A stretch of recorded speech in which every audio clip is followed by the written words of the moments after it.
Et si on allait coloniser Mars, la Terra Rouge Incognita? Un mytho!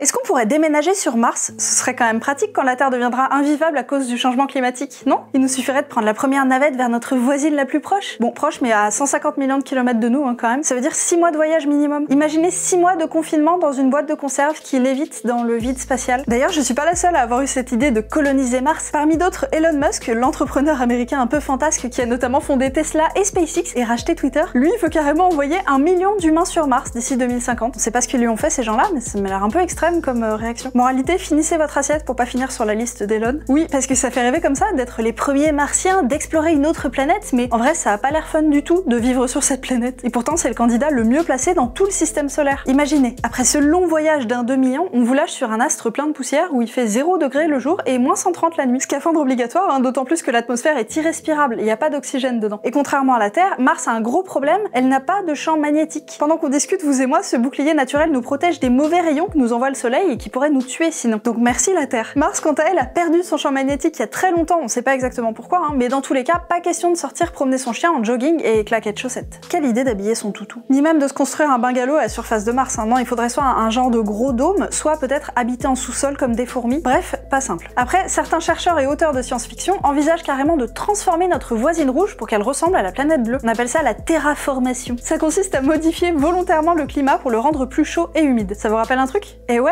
on sait faire ça. Imaginez-vous vous balader sur une Mars verdoyante et piquer un petit plongeon dans ses eaux turquoises. Le rêve, non? Pour y arriver, on pourrait injecter des gaz à effet de serre pour réchauffer la planète. Je vous avais dit, ce sera notre moment. Alors les calottes polaires donneraient directement de la vapeur d'eau sans passer par la case liquide et paf, une atmosphère. Alors évidemment, ça demanderait beaucoup d'argent et de temps, hein, au moins 100 000 ans, et surtout ce serait parfaitement inutile, parce qu'une fois créée, cette atmosphère s'envolerait tout droit vers l'espace. Bah oui, s'il y a aucun champ magnétique pour la retenir sur la planète, elle se fait la malle. Donc bon, terraformation, mauvais plan. Mais de toute façon, le vrai problème pour aller coloniser Mars, c'est pas la motivation, c'est la technologie. On n'a pas d'idée bien définie encore de comment y aller, avec quel vaisseau, où on pourra habiter, comment construire tout ça, avec quelle matière première, à quoi ressemblera une ville martienne, quelle source d'énergie utiliser, où trouver de l'eau potable en quantité suffisante, comment fabriquer de l'air respirable, comment nous protéger des mauvais rayons du soleil. Bon, pour tout ça, on a des pistes de réflexion, hein, mais rien de sûr. Et comment faire pour la maintenance de tous nos instruments dont on sera ultra dépendant? Si notre respirateur a une panne, c'est finito. Pas le temps de faire un aller-retour sur Terre pour aller chercher un boulon de rechange. Mais de toute façon, on n'en est pas là du tout. Je dis pas que c'est impossible d'aller coloniser Mars, peut-être dans plusieurs siècles ou millénaires, je dis juste que c'est comme vouloir faire un double impossible hard flip sans les mains alors que vous êtes jamais monté sur une planche de skate de votre vie. Et moi non plus, je crois que ça s'entend un peu. Comment envisager d'installer des colonies sur Mars alors qu'on n'a même jamais posé le pied dessus? À ce jour, tout ce qu'on y a envoyé, c'est des sondes et des robots. Et puis on n'a jamais vécu ailleurs que sur Terre tout court. La première étape consiste à mettre au point toutes les technologies dont on aurait besoin et à les tester plus près de nous, par exemple sur la Lune. Et seulement après, on pourrait envisager d'envoyer des humains faire un aller-retour sur Mars et non pas partir un jour sans retour. Tout ça, ça paraît déjà plus réaliste et pourtant extrêmement compliqué à concevoir. Mais déménager pour habiter pour de bon sur Mars, ça paraît vraiment difficile à imaginer avec nos moyens d'aujourd'hui, ou alors dans très longtemps si l'humanité arrive à survivre jusque-là.